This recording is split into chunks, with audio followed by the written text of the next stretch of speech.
Jane, obrigada por você ter voltado para a gente retomar a conversa sobre a sua trajetória de pesquisa, né? Você conclui o doutorado no Museu Nacional escrevendo sobre sobre o mundo psi, né? E hoje em dia você estuda sexualidade, né, através de substâncias, mais especificamente hormônios, né? A concepção que nós temos hoje de hormônios. E aí eu gostaria de te pedir para falar um pouquinho dessa transição de um tema para o outro, enfim, se detendo onde você achar que faz sentido para você. Então, isso tem a ver um pouco com a entrada em 93 para 94 por aí no Instituto de Medicina Social, no IMS. Eu trabalhava no Instituto de Psiquiatria, fiquei no Instituto de Psiquiatria um tempo, junto com o IMS, depois fiquei só no IMS. Mas isso tem a ver com essa também mudança de local de trabalho. Vou falar um pouquinho, quer dizer, eu já falei antes dessa pesquisa grande, coordenada pelo Luiz Fernando Duarte, a Psicorrio. Eu comecei no Psicorrio pesquisando pré-história da psicanálise, a proto-psicanálise no Brasil. Depois, pelo próprio trabalho, pelo próprio contato com a psiquiatria no Instituto de Psiquiatria, no IPUB, eu me interessei muito pela psiquiatria biológica. Foi aí que eu comecei um estudo da psiquiatria biológica que me levou às classificações psiquiátricas a estudar o DSM-3, o Manual Estatístico Diagnóstico de Transtornos Mentais, que você deve saber que nos anos 1980, exatamente, surgiu a terceira versão do manual, que foi uma transformação absolutamente impressionante das classificações psiquiátricas, né? Foi uma virada. E foi daí que a psiquiatria biológica veio se firmando, né, no cenário da psiquiatria mundial. E hoje em dia eu diria que é hegemônica nesse pensamento biológico na psiquiatria. Então eu estava lá estudando classificações psiquiátricas, a passagem do 2 para o 3, e o que chama muito a atenção quando passa da segunda para a terceira versão é a explosão do número de categorias. A forma de classificar muda muito, né? O número de categorias diagnósticas aumenta, e eu percebi que uma categoria que surgia nova eram os transtornos psicossexuais. Sabia disso, não? Isso é interessante, você sabia, né? Aí aquela coisa, né? Engraçado, né? Bom, e aí eu já não... Você pode me explicar, tá? Tá. Porque vai ser muito bom. Não, porque eu acho que é um trabalho das ciências sociais, né? Pensar, né, sociologicamente, antropologicamente, as classificações psiquiátricas. Porque assim, o manual do 2 para o 3, para 1980, ele mudou não apenas a arquitetura do manual mudou, né? A maneira como se organizavam em grupos as categorias diagnósticas mudou. E você tinha no 1 e no 2, na primeira e na segunda versão, você tinha uma coisa chamada desvios sexuais, ou algo, eram nomes meio parecidos no 1 e no 2, que era um conjunto de 7 ou 8 categorias, que eram chamadas perversões sexuais, que ficavam junto dos transtornos de personalidade, das sociopatias, tá? Não era pensado como uma coisa específica, longe dos transtornos de personalidade. Quando chega no 3, não vou nem discutir onde é que foram parar os transtornos de personalidade, mas surge essa categoria grande, específica, chamada transtornos psicossexuais. Depois vamos chamar transtornos sexuais. E aquilo chamou atenção. Vários outros grupamentos apareceram e tal. Bom, nisso eu estou prestando atenção nessa nova classificação do DSM, quando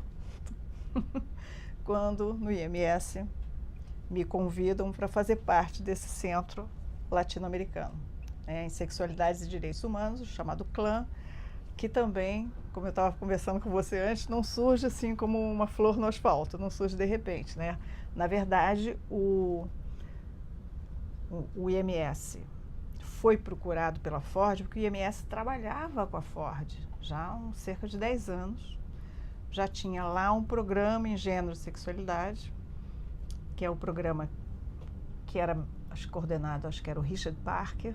A Malu trabalhava, Maria Luísa Reborn trabalhava com o Richard. E a Ford já financiava esse programa há bastante tempo. A Malu já participava, acho que, da pesquisa Gravidez na Adolescência com Ondina Faixa Leal, professora da URGS, que veio para o escritório da Ford no Rio de Janeiro trabalhar. Então, quando apareceu essa intenção da Ford lá em Nova York, a central, né, digamos assim, de promover esse projeto que chamava-se Global Initiative on Sexuality and Well-Being, Sexuality and Well-Being, esse projetão da Ford, que era fazer esses 400 que eu falei já, né, sobre isso, um nos Estados Unidos, um na África, um na Ásia e um na América Latina. Surgiu, então, por conta já do contato de longo tempo da Ford com o IMS, é que o IMS foi escolhido para sediar a parte brasileira, como eu contei, né? O centro estava localizado em Lima, uma ONG, uma ONG, que era Flora Tristan. Isso, aconteceram problemas, não sei exatamente o que, uns 2 anos depois, se não me engano, a sede foi para o Rio de Janeiro. Aí o IMS tornou-se a sede do clã. Então, isso é um pouco a história. E, o que eu já falei antes, eram meus amigos que estavam, né, a Malu e Sérgio Carrara, porque o Sérgio já também estava trabalhando nesse programa em gênero e sexualidade.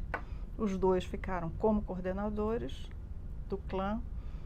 E eu estava ali, antropóloga também, colega dos dois no museu, nós tínhamos toda uma proximidade. Eu não estudava, quer dizer, eu estava olhando ali o manual diagnóstico, mas não estava estudando sexualidade.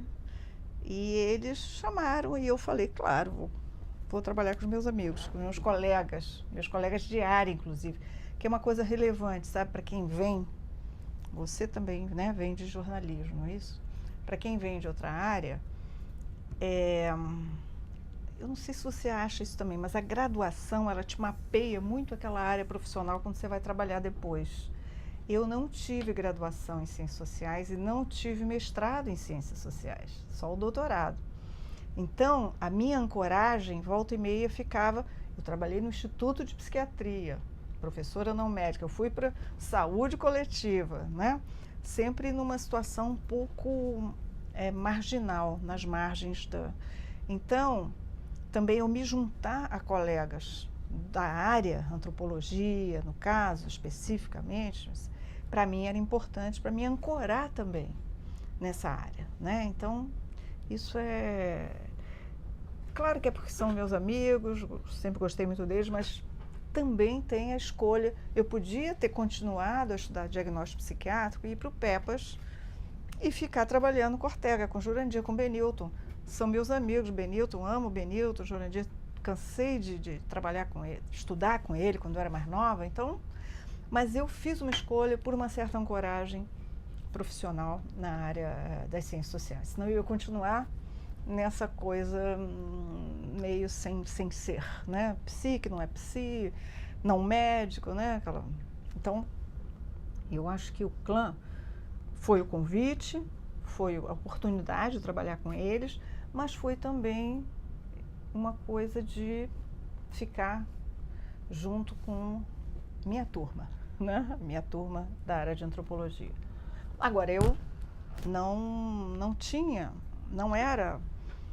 Tanto que até hoje me chamam para falar sobre o mundo psíquico. Eu não era minha especialidade, eu não tinha estudos nessa área de sexualidade. Então, aí foi que eu peguei o Manual Estatístico Diagnóstico e falei, ok, então eu vou trabalhar no clã. Tinha todo um trabalho braçal também para fazer, de organização, né, meio institucional do clã e tudo isso que eu entrei. Isso no início dos anos 2000? O clã foi 2002, né? Bom, eu acho. Então, teve um período aí entre eu entrar no IMS e o clã que eu estava fazendo essa outra pesquisa, né? Fala. Tinha nessa época outras pessoas lá também no clã, a Fabiola Roden. Fabiola foi uma perda lá do PMS. A Fabiola. Acho que a Adriana Viana, uma época, colaborou. Aí assim, a Fabiola já estava trabalhando no Gravidez na Adolescência. Aí a Fabiola entrou como professora visitante, depois ela fez concurso. A Fabiola era a única que foi a única que entrou, se institucionalizou como professora. Laura Moutinho trabalhou conosco, Adriana Viana, Ana Tereza Venâncio. Quem mais? Tinha um grupo grande. Tinha um grupo, Elaine Brandão. Um grupo super legal, bacanerba. Infelizmente, nós não conseguimos, na época, fixar nenhuma delas lá, porque não teve concurso, né? Só teve um, no qual a Fabiola entrou. Agora, nos últimos 6 anos, teve vários concursos, mas essas pessoas todas já estavam, né? A Laura Moutinho foi para a USP, a Adriana para a UFRJ, a Ana Tereza para a COC. Então, a Elaine está no IESC, várias pessoas trabalharam lá conosco, maravilhosas, acabaram não ficando, né? Mas a gente teve a oportunidade de trabalhar com essas pessoas lá. Foi muito, muito... Mas foi curiosidade só. Mas então isso. Você foi estudar o DSM-3. Na verdade, a mudança do 2 para o 3. Exatamente. Aí eu fui pensar, sexualidade nas classificações psiquiátricas. Foi essa a minha... eu entrei publiquei alguma coisa sobre isso, fiquei... Mas aí o clã foi se institucionalizando e... como é que eu vou dizer? Uma das primeiras propostas que foram sendo realizadas foi o mapeamento de diversos campos de estudo da sexualidade, tá? Sexualidade e direitos humanos, o que se publicava em sexualidade nas ciências sociais, e uma das pesquisas era uma pesquisa sobre os saberes sobre sexualidade, a sexologia. E aí, no começo coordenado pela Fabiola especificamente, depois eu entrei, e eu, Fabiola e o clã, nós fizemos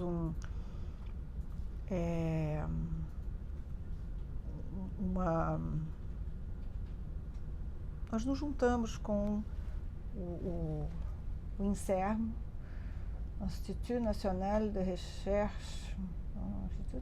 Recherche Médicale, algo assim, na França, onde trabalha Alain Giamy, né? E aí a gente fez uma parceria com eles, bastante importante, e realizamos um levantamento da história da sexologia, saberes sobre a sexualidade, em 5 países da América Latina, deixa eu ver, Brasil, Argentina, Chile, Colômbia e Peru. E depois o México entrou também. Saberes formais. Na verdade, era o que a gente estava chamando de sexologia, né? Mas aí entrava educação sexual, entrava sexologia, era educação sexual, era clínica, educação sexual, basicamente, esses dois pontos de vista. Não era ciências sociais, porque isso era um outro campo de estudos e tinha outras pessoas que estavam já fazendo o levantamento. Então,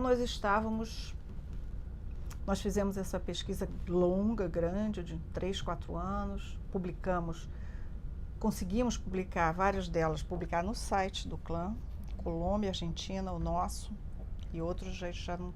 Porque aí também o projeto, o grande projetão da Ford foi se transformando em pequenos projetos localizados, a gente foi perdendo financiamento também. No fim, a gente não conseguiu publicar, colocar no site, já começou a complicar todos os, digamos assim, o resultado de todas as pesquisas de cada...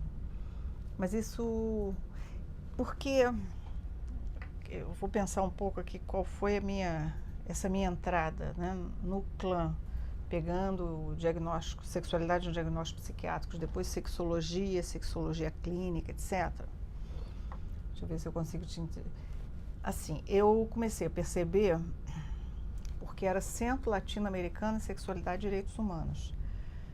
O que acontecia? A grande discussão era em torno das sexualidades divergentes, se a gente puder chamar assim, né? Então era o que a gente chamaria hoje em dia de ativismo, política LGBT. Essa era, se você olhar o próprio site do clã, um pouco é isso que é o foco das atenções, né? A questão dos direitos, né? A questão da assistência em saúde, da população LGBT em geral. A Malu sempre perguntava, os heterossexuais? Uma coisa engraçada. E eu via que tinha, então, toda uma discussão, ativismo, toda uma discussão política em torno do que a gente chamaria, sei lá, sexualidades divergentes, entre aspas, e, na verdade, você tinha uma intensa medicalização da sexualidade, entre aspas, normal, e isso não era objeto de tensão política. E eu olhava e dizia, tem duas coisas aqui acontecendo. E uma não se comunicava com a outra. Eu quero dizer o seguinte, a gente mobilizava encontros, ia a congressos, etc., ligados à ideia de sexualidade em geral, direitos humanos. Essa discussão sobre medicalização estava ausente. Então, bom, então foi isso que eu acho, se eu trouxe alguma contribuição nas discussões do clã, foi pensar este outro lado, né? Como é que se dá essa normatização, essa medicalização da sexualidade dita normal, heterossexual, etc., que passa a ser objeto de intensíssima regulação e medicalização. Isso é uma coisa interessante. Então eu fui por aí. Isso é que acabou me levando. Então isso eu estudei isso na sexologia clínica, porque sexologia clínica é sobre isso. Massas e Johnson, aquele outro senhor, Kinsey, né? O Kinsey não era sexólogo, mas o Kinsey começa né? Ele tem aquelas duas grandes pesquisas dele sobre sexualidade dos homens e das mulheres americanos. Massas e Johnson, isso tudo é sobre o casal heterossexual, né? Isso diz respeito ao casal heterossexual. Então então, na sexologia clínica, dentro dessa tradição, era disso que se tratava o tempo todo, né? Então, ao fazer esse levantamento, pesquisar, e depois eu cheguei na chamada medicina sexual, e eu vou chegando aos hormônios, né? Porque nos anos 90, pouco antes mesmo, na verdade, do lançamento do Viagra, essa vertente mais propriamente médica da sexologia aparece, um pouco parecido com a coisa da psiquiatria biológica, sabe? Que a sexologia clínica tradicional ela fica mais psicológica, e essa vertente, né, da medicina sexual, que se chama mais pesadamente médica, baseada em medicamento, aí lança-se o Viagra no final dos anos 90, aí realmente a medicina sexual se torna bastante hegemônica e pesadamente financiada pela indústria, né? E aí entra a discussão, sobre os hormônios, né? Meu interesse primário foi em testosterona. Fala. Não, eu queria fazer uma coisa antes, mas eu não queria interromper seu fluxo de raciocínio, então se quiser retomar. Deixa eu só então terminar um pouquinho a testosterona, aí a gente volta. Porque assim, foi meio aos poucos, né? Foi interesse também dos orientandos. Tem uma coisa que, não sei se alguém fala aqui, mas o professor de pós-graduação, ele acaba sendo puxado por interesses dos seus orientandos também. Ele tem lá o interesse, a pesquisa que ele está fazendo, mas tem um orientando chega e você acaba indo um pouquinho para lá. Então foi interesse do orientando. Mas eu me lembro do congresso que eu fui da WAS, World Association of Sexual Health, na Escócia, já me esqueci, tá? Quanto tempo faz?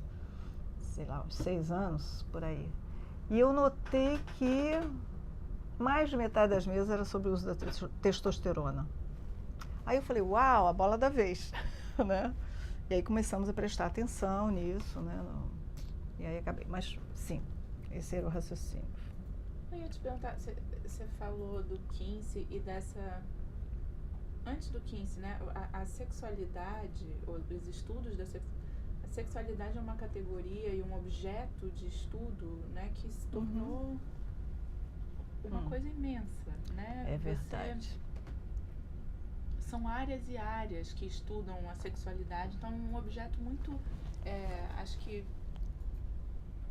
maleável, né? Ele serve a tantos interesses e tipos, né, de investigação, diferentes perspectivas, né? Eu sempre me pergunto do que a gente está falando, né? A gente tentou, porque é uma coisa interessante que você está falando, inclusive porque a gente começou a pesquisa sobre sexologia, né? Lá em, sei lá, 2005, eu não me lembro mais, meados dos anos 2000. E aí não tinha sexologia, porque eles não tinham, as pessoas que estavam nessa área que nós estávamos achando que era sexologia, o nome sexologia estava caindo em desuso. Estou pensando assim, como é que se organiza esse campo todo, né? Estava caindo em desuso, eles usavam outra designação para si mesmos, para o campo. A Sociedade Brasileira chama Sociedade Brasileira de Sexualidade Humana, SBRASH, e a gente ficou perdida, tipo, a gente quer pesquisar uma coisa que não existe. Não, tem. Aí a gente começou esse tipo de discussão, a própria Associação Mundial, que era a Associação Mundial de Sexologia, World Association of Sexology, no começo dos anos 2000, muda para World Association of Sexual Health, né? Então, como é que essa área vai se organizando? Isso é uma coisa que foi... a gente teve que pensar sobre se a gente estava construindo um objeto ao estudá-lo, né? A gente estava delimitando um campo que talvez não estivesse tão assim delimitado. Aí nesse levantamento, nesse estudo, a gente chama das bolinhas. A gente dizia, cadê as bolinhas? As bolinhas.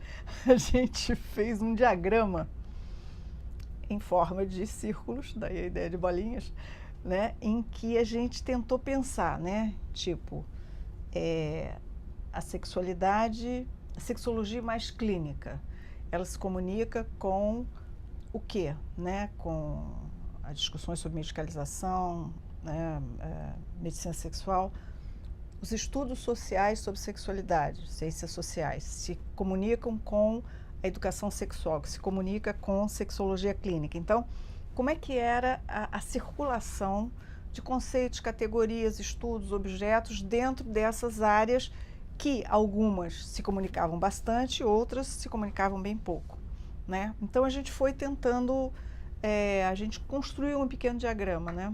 Que esse diagrama já deve estar datado, né? Mas tentando perceber isso, né? Como é que esse campo ele é bastante vasto, né? E se organiza e dialoga, e às vezes tem tensões muito grandes que afastam, e às vezes tem diálogos. Por exemplo, medicina sexual dialoga nada com a literatura crítica das ciências sociais, mas a sexologia clínica tem um cantinho que dialoga razoavelmente com esse campo. Então, educação sexual dialoga bastante, dialoga pouco com sexologia clínica. Então, você tem uma série de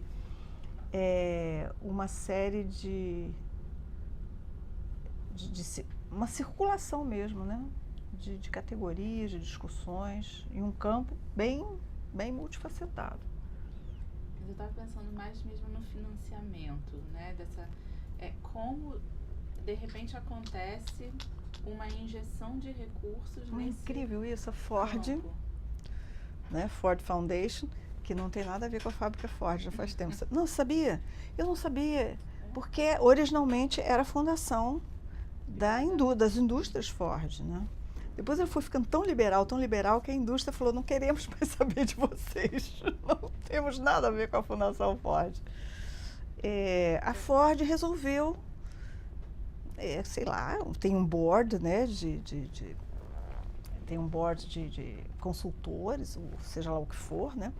Mas ser uma iniciativa no mundo todo para se promover um discurso sobre sexualidade e direitos humanos. Isso é muito impressionante. Que o clã fez isso, né? O clã criou uma rede, o clã criou uma situação de diálogo, uma rede de discussão no Brasil e na América Latina que foi criado por esse núcleo lá do IMS, né? Mas fala. Não, eu fiquei pensando no próprio Kinsey, como ele recebeu né, recursos da Rockefeller. fundação. Foi eu achei Rockefeller. que tinha sido Ford. A Rockefeller tinha um financiamento que era voltado para a questão de reprodução humana, não sei o quê, e daí saiu uma perna para o Kinsey. Que fez o primeiro relatório sobre a sexualidade masculina, que foi super bem recebido, e depois os recursos são retirados, né, da segunda pesquisa. A pesquisa sobre sexualidade feminina e aí a Rockefeller sofre pressão para tirar o financiamento e tira. Eu fiquei com a impressão de que tinha sido a Fundação Ford. Não. Mas eu fiquei pensando nesse movimento que já houve outros momentos, né, de investimento nessa temática. Ela tá, o próprio Foucault... Agora é interessante, né, porque o investimento no Kinsey era tipo assim, vamos ver o que é isso, né? O investimento da Ford já vamos transformar. Sim, que essa questão toda ligada a direitos humanos e que vem muito embaralhada com a noção de saúde, né?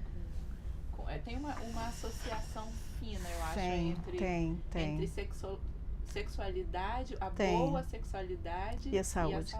Tem, de fato tem. É uma conquista, é um direito a... E tem e é interessante, porque tem as brigas com a saúde, né? Quer dizer, tem as brigas com a visão médica, né? Tanto da homossexualidade, aquela briga lá, que tem a ver com o DSM. A grande briga dos ativistas americanos homossexuais era que a homossexualidade deixasse de fazer parte do manual como um diagnóstico.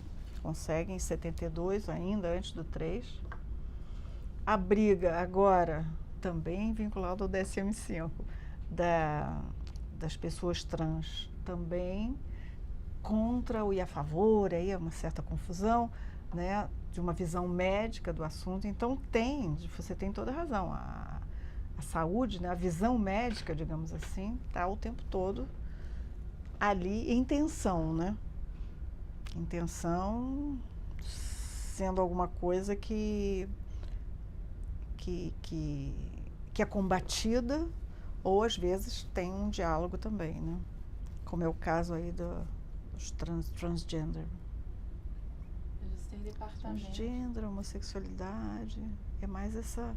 E, na verdade, também a sexualidade mainstream, que não é transgender, né? Que é também totalmente atravessada por uma visão de saúde, uma visão médica, né? Totalmente. Essa abrangência da visão médica é incrível, mas eu estava pensando mesmo num sentido mais, sei lá, lato de sexual saúde. health. De você, imagina você ser questionado ou você ser, sei lá, pressionado em relação ao tipo de sexualidade, que aí também não é nem sexualidade, né? Chamam de opção sexual. Acho que sexualidade é uma coisa maior ainda, né? Essa sexualidade que é o objeto de departamentos, de disciplinas. Né? Mas hoje em dia, cada vez, você não acha que hoje em dia está cada vez mais tudo picadinho? É assim, estuda gênero, então é mulher, estuda sexualidade, eu não sei, eu acho que é tudo meio... Teoria queer. Teoria queer, outros estudos LGBT, outros estudos trans só. O que você... Bom, você acha que essa sexualidade de que o clã, que é objeto do clã, é uma educação sexual e enfim, o estudo de uma educação sexual e de práticas e de enfim, e de conquista de direitos, né? Sim, eu acho que a grande ênfase aí é na ideia dos direitos sexuais, né? Que é uma, digamos assim, uma nova compreensão, né, dentro da ideia maior de direitos humanos, a ideia de direitos sexuais. Eu acho que essa é a discussão, a contribuição do clã, né? Você acha que essa injeção ou esse tipo específico de interlocução, né, de sexualidade e direitos humanos, a sexualidade servindo a essa ideia de direitos humanos, vem da AIDS ou Não sei dizer para você, talvez tenha muito a ver com aquela militância, no ativismo. Deve ter a ver, tem a ver, quer dizer, tem a ver com coisas que vêm, na verdade, antes, né? Já com o movimento homossexual, que é prévio, né? E ganha força, na verdade, com o ativismo ligado ao HIV/AIDS, né? Sem dúvida, isso muda muito a face do... ainda, antes da AIDS, né? Anos 70, o movimento homossexual, aqui no Brasil, acho que é bem... O Sérgio sabe isso tudo, né? Muito mais do que eu. Aqui no Brasil é bem... ainda incipiente, nos Estados Unidos é mais forte. E aí, quando chega a AIDS, isso dá um outro impulso, uma outra face a esse movimento também. Deve ter a ver, sim. Deve ter a ver, sem dúvida. Aí, sem pensar, travestis, transexuais, eu não sei exatamente quando é que essas categorias digamos, essa questão identitária começa a ter força, né, e começa a se juntar. Não sei direito, não sei te dizer. Eu acho que um tipo de fazer, né, de perseguir e tentar conquistar direitos que está muito presente naquela época, né? No ativismo. Nessa época da AIDS, né, nos anos 80. Sem dúvida. Na primeira época da AIDS. E você estava me contando... Aí, onde é que a gente estava? Não, eu estou aqui... Não, você estava falando do clã, a gente estava falando de sexualidade e de injeção de recursos nesse tema especificamente, né? E eu não sei se você quer falar alguma coisa a mais, mas da outra vez que a gente conversou, você contou sobre a sua pesquisa de hoje. Enfim, a pesquisa sobre a testosterona, você até começou a falar. E hoje você está interessada também em ocitocina. Pois é. E Ontem eu estava conversando com os amigos, fui numa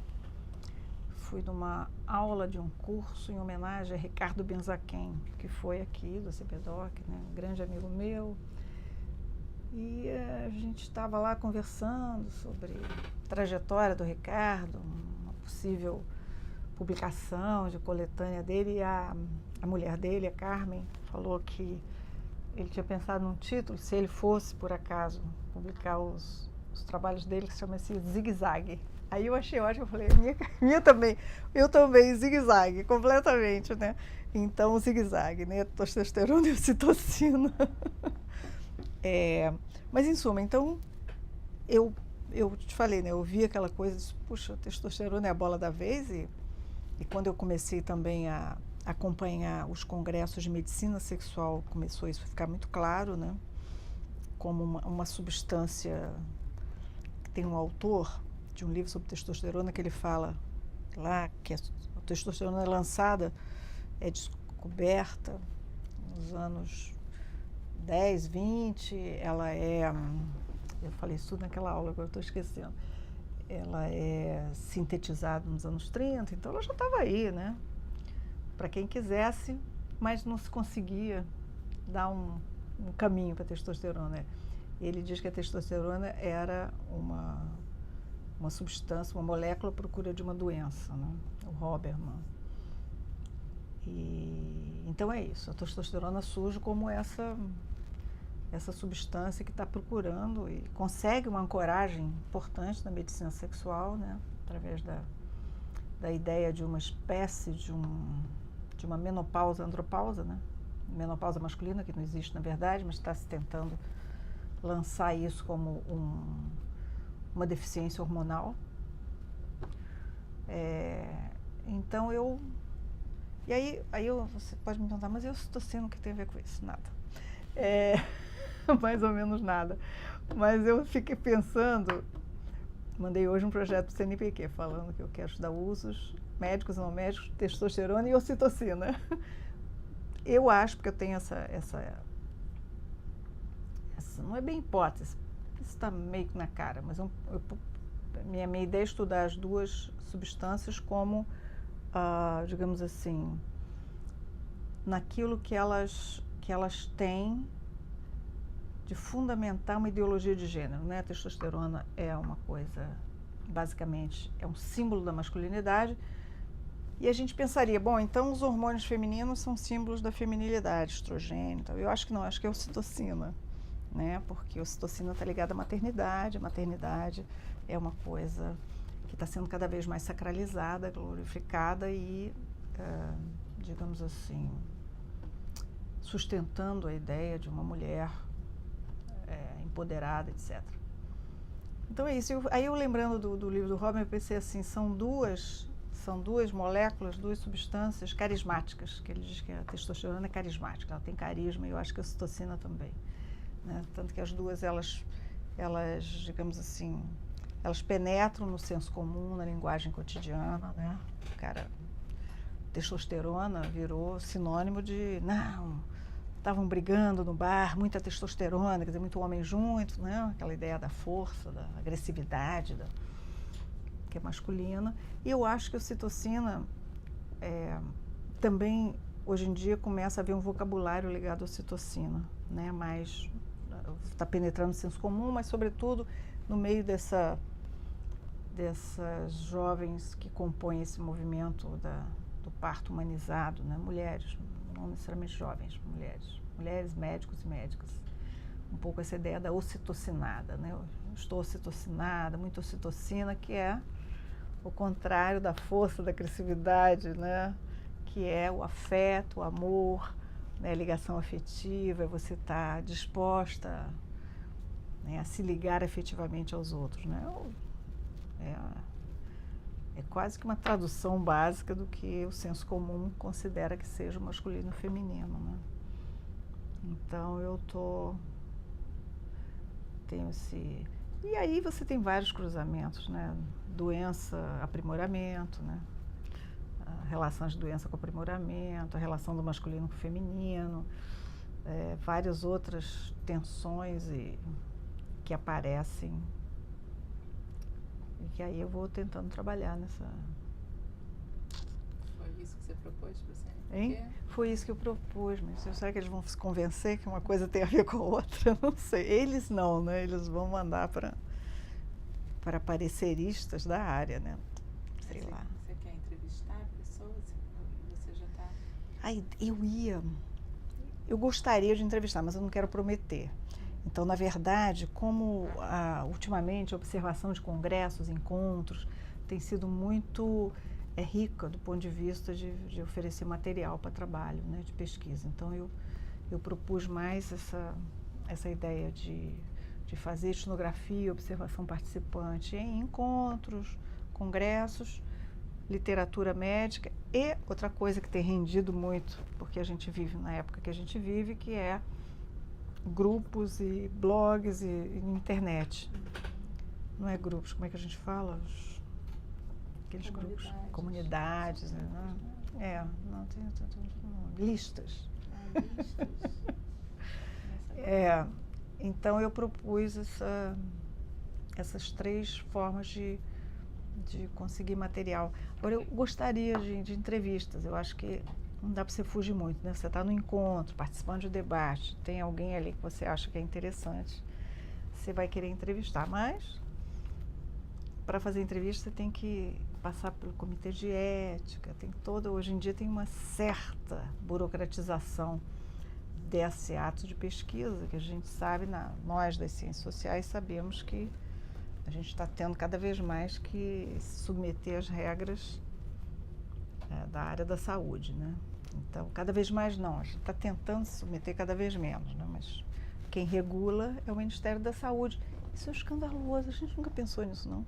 Quer dizer, já pensamos sim, imagina, Luiz Fernando, Cíntia, tanta gente batalhou tanto no GT das Ciências Sociais ligado ao CONEP, né? Porque não pode ser o Ministério da Saúde.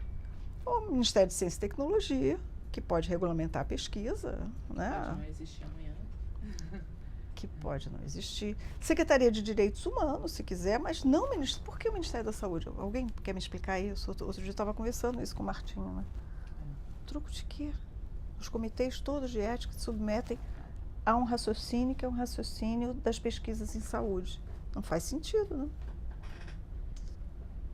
Acho que o Luiz Fernando diz que já é uma batalha perdida nesse sentido. O Luiz Fernando está danado da vida. Acho que agora tem que tentar estabelecer melhores condições para a gente operar dentro Mas isso, pensando o projeto de que essa entrevista faz parte, é uma coisa muito Isso é legal importante da gente falar e a gente registrar. pensar nisso. Até Há um novo, o CONEP está chamando um novo grupo de trabalho, você soube, né? Grupo de trabalho, esqueci o nome. É para discutir as excepcionalidades, ou algo assim, do ponto de vista da pesquisa com seres humanos, né? Que aí entra... nas humanas, né? Nas humanas, eu acho que para estabelecer, se não me engano, acho que até segunda-feira essa reunião. Critérios de periculosidade. Tem um nomezinho que existe perigo risco, tipificação de risco. Ou seja, eles driblaram o outro comitê do qual o Luiz Fernando fez parte, que ele trabalhou para a Burr naquilo, e estão fazendo esse novo comitê, chamaram só pessoas da saúde coletiva. Não sabia. Eu tenho impressão que não, depois eu vou checar direitinho com o Martinho, que não chamaram das ciências sociais, mas o Martinho, por exemplo, é cientista, né? Ele tem doutorado em antropologia, então ele vai, né, para discutir tipificação de risco, para driblar o que já foi decidido anteriormente no GT do que o Luiz Fernando participou. É muito complicado o que está acontecendo lá. Mas vamos ver. Acho que com essa discussão, não sei, né? Mas talvez esse pedido, nessa submissão do projeto a um comitê de ética que você tem que pensar, porque você faz pesquisa, enfim, você está ligada, né, ao Instituto de Medicina Social. Não sei em que áreas você... O projeto meu vai para antropologia, né?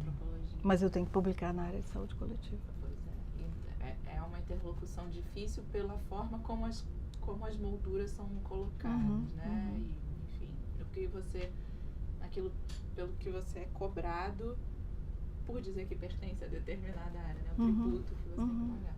Mas eu acho que a gente passar a pertencer enfim, ser parte dessa discussão, né? Reivindicar uma determinada interlocução e ter que se submeter, né? De certa forma, talvez mude também a submissão para revistas da área das ciências sociais humanas, talvez. Pode né? ser. Talvez a gente tenha que também passar por comitês de ética, criar os nossos comitês de ética.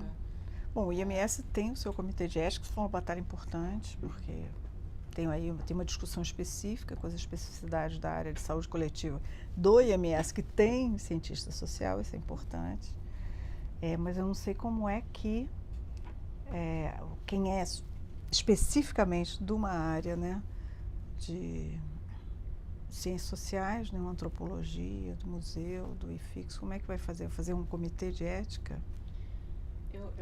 Para ver periculosidade, né? Para ver tipificação de risco. Vai ter que ter psicólogo no comitê, né? Como é que vai se tipificar risco? Enfim, a ver, né? Mas é uma questão muito pertinente e curiosa, porque acho que o próprio Martinho, eu acho que não é nem para constar nessa entrevista, eu faço parte do comitê de ética. Então, essas discussões me interessam muito. Mas talvez a gente não faça assim pouco autocrítica, talvez a gente não subestime em alguma medida também as implicações éticas do nosso fazer científico, né? Do nosso tipo de inserção no campo, do nosso envolvimento com o campo, com as pessoas. E os resultados disso. Acho que isso, assim, resultado no sentido de que você sempre, em maior ou menor medida, claro que eu não sei quantas pessoas leem o que a gente escreve, mas está numa posição, digamos, de poder em relação àquele sobre o qual a gente vai falar, né? Mas quando, sei lá, a gente escreve alguma coisa sobre alguém, edita um filme sobre alguém, você poderia pensar que você tem a última palavra em relação a como você vai organizar o discurso daquela pessoa. Mas também para você se colocar nesse lugar de poder, você tem que ter um determinado entendimento de pessoa, né? Ou de vulnerabilidade da pessoa, que também acho que a mim interessa pensar. Não, é interessante, sim. Mas não do ponto de vista que a Conep coloca. Não. Eu acho que você tem razão, sim. É uma questão relevante o tempo todo, né? O tempo todo, que relação é essa que está se estabelecendo com o pesquisado, né? Tanto que hoje em dia está começando a se, né, toda a ideia da antropologia simétrica, não é que eu entenda muito disso, mas o mínimo um pouquinho, né? É uma ideia de simetria mesmo do ponto de vista, né, do pesquisado ser um coautor com você, né? Você sair dessa posição de quem vai interpretar ou filtrar, né, o que aquela pessoa diz ou o que aquela pessoa faz. Não sei como, eu estou só dizendo assim o que está se discutindo, né? Não sei nem exatamente qual é o resultado disso do ponto de vista etnográfico. Mas é uma questão, sim, relevante que você está colocando. Agora, não acho que seja essa a preocupação da Conep. Não acho que é por aí, entendeu? Concordo.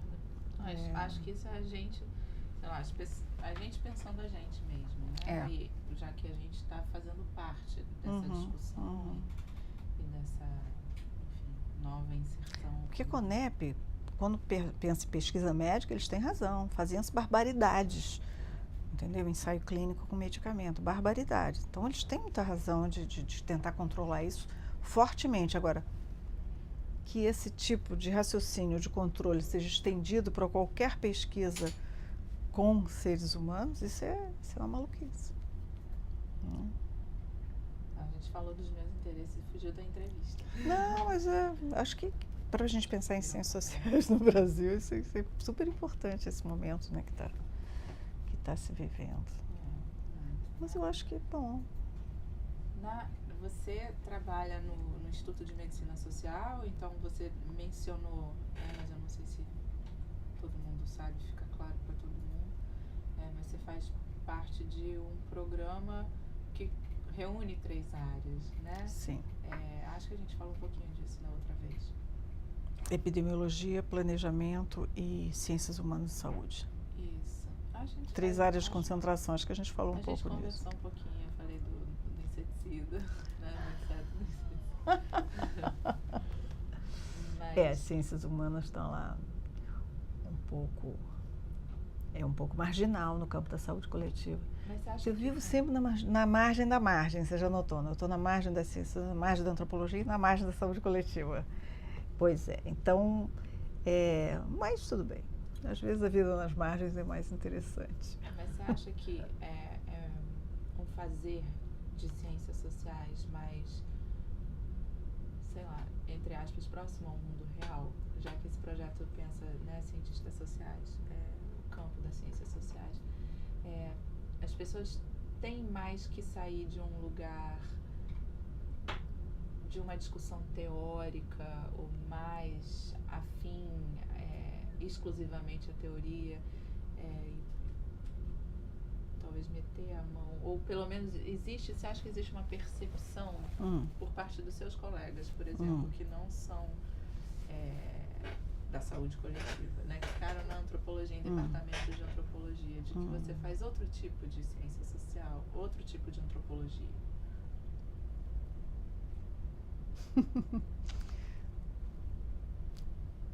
Não, curiosamente, eu acho que engraçado. Agora, Arbel, não sei, teria que perguntar para eles, mas eu acho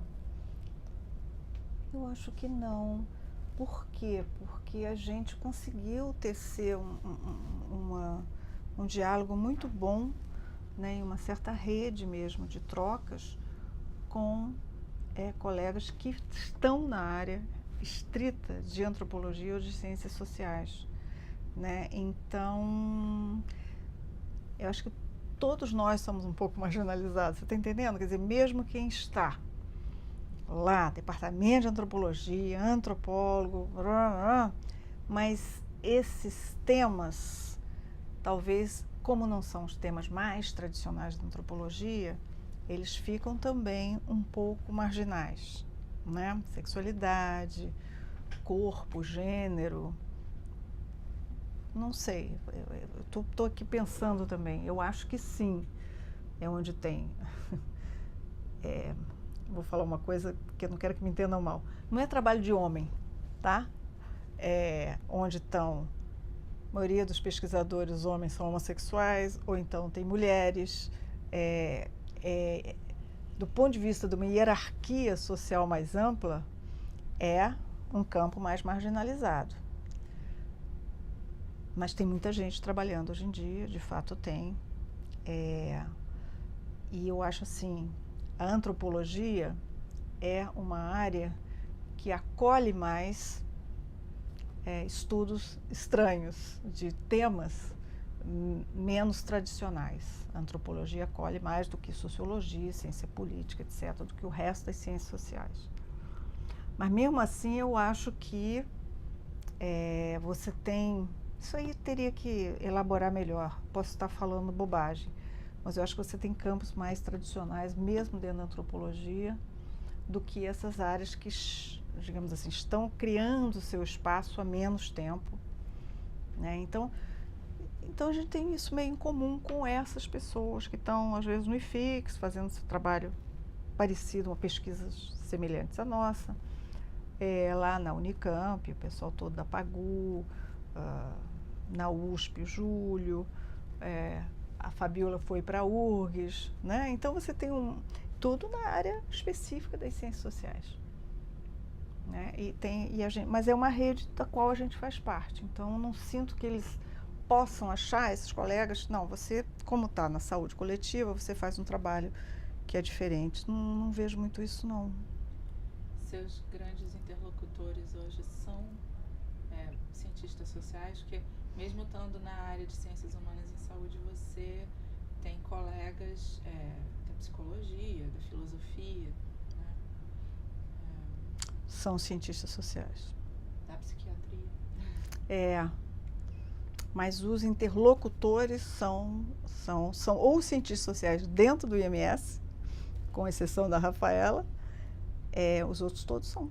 Horácio, Rogério, Martinho, Sérgio, Malu, todo mundo.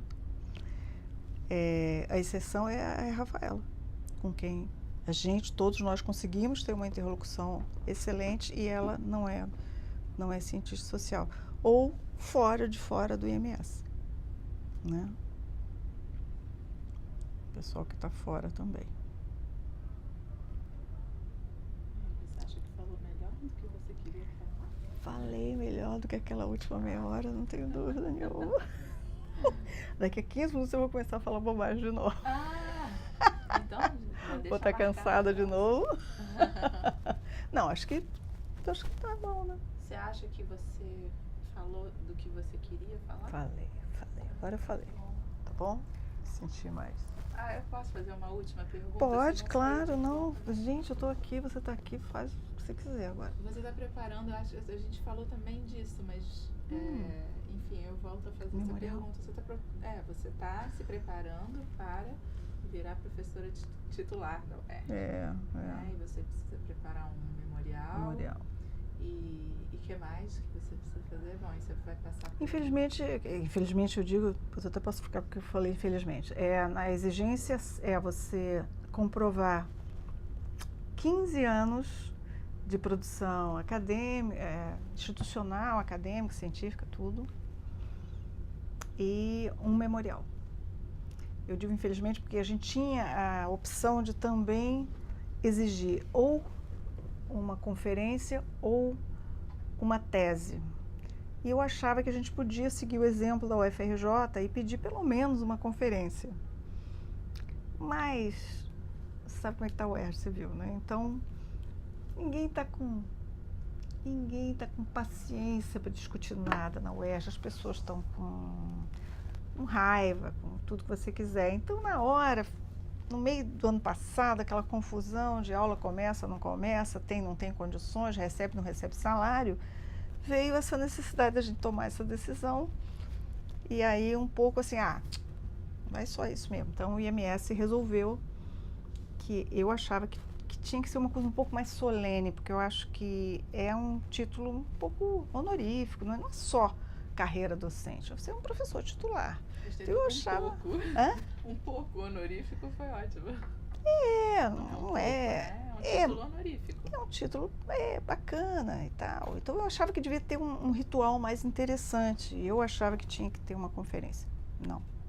Não, é um memorial e vai ter defesa do memorial. Então a coisa mais ritualizada que tem é a tal da defesa do memorial, que nós nunca fizemos, nós vamos ver o que é hoje em dia, né? Nunca teve lá defesa de memorial, não sei como se faz defesa de memorial. Na UFRJ também tem, nunca assisti nenhuma.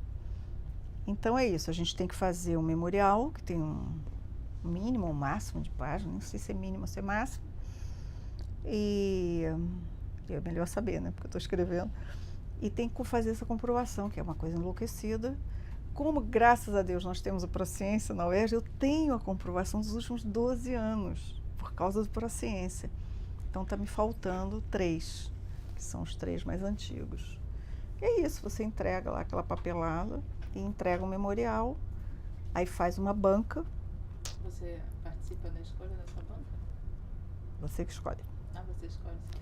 Não, porque primeiro que é difícil montar essa banca, são 5 titulares, pelo menos um da casa, né? Quem vai saber quem são os titulares que tem a ver com a minha carreira, você está entendendo? Porque não pode ser qualquer um, né? Tem que ser alguma pessoa que tenha o que arguir no seu memorial. Então tem que ser você. Aí as pessoas estão dizendo, olha, eu sugiro a minha banca essa, essa e essa. Então a gente diz, não, ótimo. Vai nessa. Então já está marcado o Kenneth Ortega, né? A sua não está aí? Eu não entreguei ainda. Ah, tá. Só você tem que entregar, depois tem que passar por um pequeno comitê interno que vai ver se você fez os 900 pontos na sua... Entendeu? Não sei quantos pontos, não sei o quê. Aí não, peraí. Primeiro você entra lá na SR, na sua reitoria. Aí, uma vez aceito, você tenha cumprido todos os passos, vai para um comitê do IMS. O comitê do IMS vai dizer se você tem os 900 pontos. Aí, você vai formar sua banca para arguir o memorial. Aí, a pessoa está insistente. Adivinha o que? Casa. Então, aí você vai para a arguição do memorial. Então, esse tempo, isso leva, ainda mais com a UERJ meio em greve, que os funcionários estão em greve, vai levar tempo ainda. Ainda vou entregar, acho que lá para o final do ano, ou começo do ano que vem, que se acontecer, eu vou estar defendendo esse tal de memorial, né? Legal. Muito bom. Pena que talvez eu não esteja aqui. Você é uma pessoa que eu gostaria que estivesse. Nossa, eu adoraria estar. Tinha outras perguntas para você, mas eu vou te... Faz. Não, essa é realmente derradeira. Depois eu faço outras sem filmar. Eu ia te perguntar, voltar ao clã. Mais uma coisa. Porque tem, então, essa grande injeção de recursos, mas em algum momento, provavelmente, a ideia é que o clã ande por conta própria, e está muito difícil. Mas, bom, tem um centro estabelecido há 15 anos, né? Mais ou menos. É uma referência. É uma referência na América Latina e para quem se interessa pela América Latina e essa temática da sexualidade. Como se mantém o clã? É complicado. Então, a gente chegou uma hora que a gente disse, bom, o que é fundamental, né? Porque a secretaria não estava sendo mais financiada, nós tínhamos uma secretária, tinha alguém que cuidava dos projetos, várias coisas tiveram que ser desmobilizadas, porque a Ford chegou uma hora que diz, olha, daqui a 2 anos a gente vai parar esse financiamento e vocês vão ter que... E a gente está procurando projetos para financiar, né? Mas aí a gente discutiu o que é fundamental. A gente achou que o fundamental era o site e a revista. A publicação, né? Então a revista ela um pouco se autofinancia, porque é o que é o mais fácil de financiar. Mais fácil, não é fácil, mas em suma. Tem previsão para isso no CNPq, na FAPESP, tem uma série de possibilidades de financiamento que um site não tem. Então o nosso maior problema é manter o site atualizado, etc. E outra possibilidade, uma coisa que a gente permaneceu fazendo, né, depois mesmo sem financiamento da Ford, isso é uma coisa que é possível da gente também conseguir se financiar, é o curso de especialização em gênero e sexualidade. Então é isso, na verdade, o CLAN está com alguns projetos que estão sendo financiados, poucos. Mas são agências de fomento, principalmente. São agências de existe, fomento. Assim, uma ONG, um cliente Não. que encomenda uma pesquisa sobre. Não está acontecendo. Já aconteceu, o governo Lula, sobretudo, depois no Dilma, que quando a Secretaria de Assuntos para a Mulher encomendou uma coisa enorme para a gente. E isso acontecia, mas agora também os tempos estão mudando, o país tem dinheiro, né? As agências de fomento estão sem dinheiro. Digamos assim, a direção das políticas públicas também mudou, a gente sabe disso, então está muito difícil. A gente tem um projeto aqui sobre a Fundação FOR, eu vou olhar, eu acho que um dia, se eu puder, eu vou tentar mapear os investimentos na trajetória dos temas em que... Isso seria super interessante, eles estão em outra coisa. Muito bem. Tá bom? Então, muito obrigada.